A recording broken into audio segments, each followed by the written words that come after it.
Ancha munasqa wayqipaniykuna, kusisqa tarikuni kankunawan rimarinaypaq kay p'unchaypi.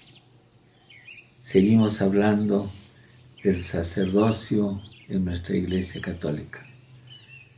Y este sacerdocio es un sacerdocio comunitario. San Pedro en la primera carta, capítulo 2, hablaba del pueblo sacerdotal.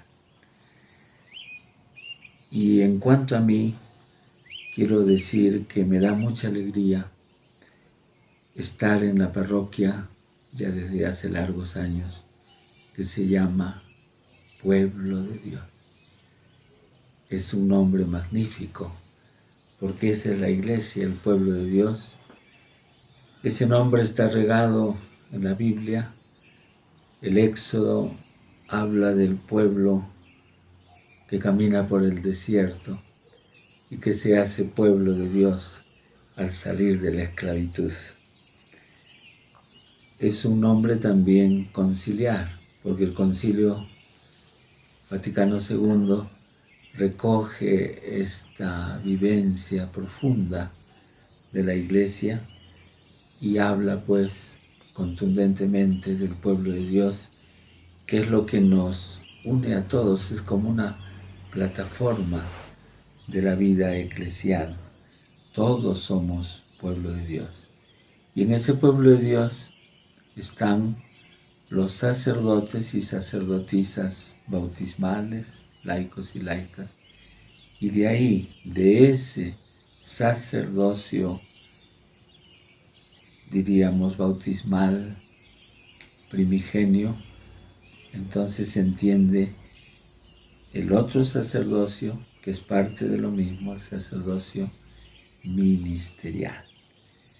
Entonces, tenemos que vivir el sacerdocio en la iglesia de una manera integral. No pensar como todavía se piensa que el sacerdocio ministerial de los llamados sacerdotes es como decir lo primero, lo principal, y los otros, diríamos, están en lo secundario. No. La labor del sacerdote ministerial es promover los carismas, los dones de los sacerdotes y sacerdotisas laicales, porque si no caemos en el clericalismo del cual hablamos la semana pasada, que es una grave enfermedad en la iglesia. Todos los bautizados y bautizadas participamos del único sacerdocio de Cristo. En la Conferencia Episcopal Latinoamericana y del Caribe, realizada en Aparecida, el 2007, los obispos llamaron a todas y a todos discípulos misioneros y discípulas misioneras, es decir, los obispos, el Papa, los sacerdotes, también son discípulos. Y los laicos y laicas también son misioneros. Desde esa plataforma básica del sacerdocio común y real de los fieles, como dice el Concilio Vaticano, aparece Jesús como el modelo para todos y para todas. Jesús es el sacerdote por excelencia.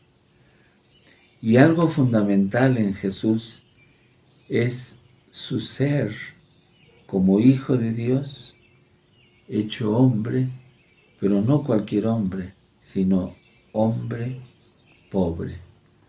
Un día, en el dogma de la encarnación, se formulará esto, que el Hijo de Dios es hombre y hombre pobre.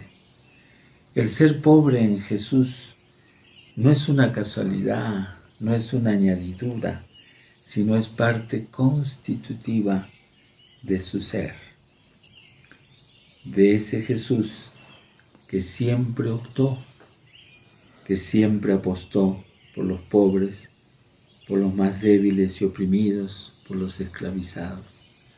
La actitud de Dios, y eso está constatado en toda la Biblia, Antiguo y Nuevo Testamento, es una actitud no solo de cercanía, sino de opción y preferencia por los más pobres.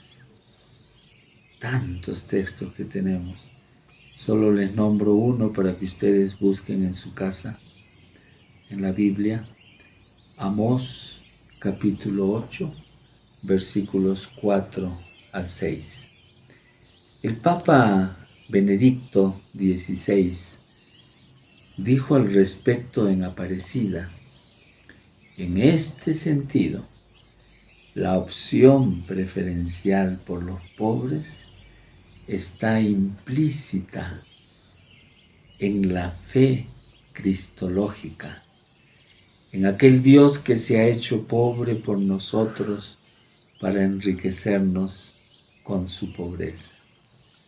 Es decir, el ser pobre es parte de la constitución de Jesús, y no hay otro Jesús, sino el Jesús pobre, con y para los pobres.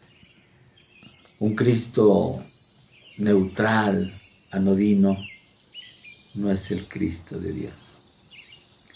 Y como seguidores de Jesús y como comunidad sacerdotal, tenemos entonces el desafío de optar por los pobres y también como pobres. Aquí podemos hablar de una conversión cristológica. Nuestro sacerdocio bautismal y ministerial estará siempre confrontado con los y las pobres del mundo, que son la mayoría. En esta línea se enmarca la apuesta del Papa Juan XXIII, cuando en los años 60 habló de una iglesia de todos, especialmente de los pobres. Y también se enmarca lo que decía el Papa Francisco desde el inicio de su ser papa.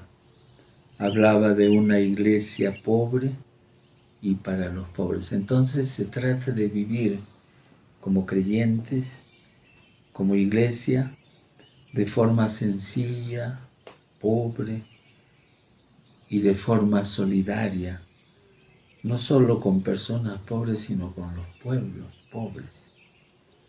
Esto exigirá una conversión personal y comunitaria, que exige también un cambio de estructuras en toda la iglesia, porque en ella aparece un conglomerado jerarcológico. Lo jerarcológico es la perversión de la jerarquía, como lo apuntaba el teólogo Yves Congar. Jerarquía hay en la iglesia y siempre tiene que haber, como en la sociedad, pero jerarcología no, porque es una distorsión. Y parte de esa sencillez será la abolición de títulos y distintivos innecesarios que se usan en la iglesia y que desdoran el Evangelio. Son señales de poder e imitación de los poderes de este mundo, como lo apuntaron 40 obispos que al final del Concilio Vaticano II firmaron ese famoso documento, el Pacto de las Catacumbas, y decían que bastaba con llamarnos hermanos y hermanas, como consta en Mateo capítulo 23. Debemos quitar pues tantos títulos y nombres que no favorecen a la vida de los creyentes. Quitar los títulos de Padre, Monseñor, Eminencia, Santo Padre, Sumo Pontífice. Eso ya debe ser cosa del pasado y debemos acostumbrarnos y disfrutar el llamarnos hermano, hermana, también en la iglesia. Parte de esta conversión será, por ejemplo, dejar de comercializar las misas, bendiciones, sacramentos, que ha convertido lastimosamente a nuestra Iglesia en una empresa transnacional de productos religiosos. El Papa Francisco del XIV ha hablado contra esta comercialización, pero casi nadie le hace caso.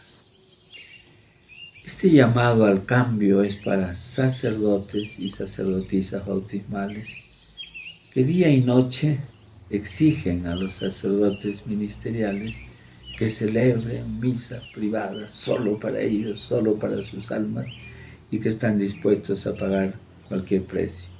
También es un llamado para los sacerdotes ministeriales que en gran parte han hecho de todo esto un motivo de lucro al cual no están dispuestos a renunciar. Queda pendiente que los sacerdotes ministeriales deberían tener un oficio o profesión y que lo demás tendría que ser un servicio gratuito y cariñoso. Estamos llamados a volver a las fuentes. Un obispo decía: no lean la Biblia, basta con el catecismo, ahí está todo resumido. Falso. Es hora de actuar y de empezar por nosotros mismos, de cambiar y de querer cambiar. No nos olvidemos que todo lo bueno empieza pequeño.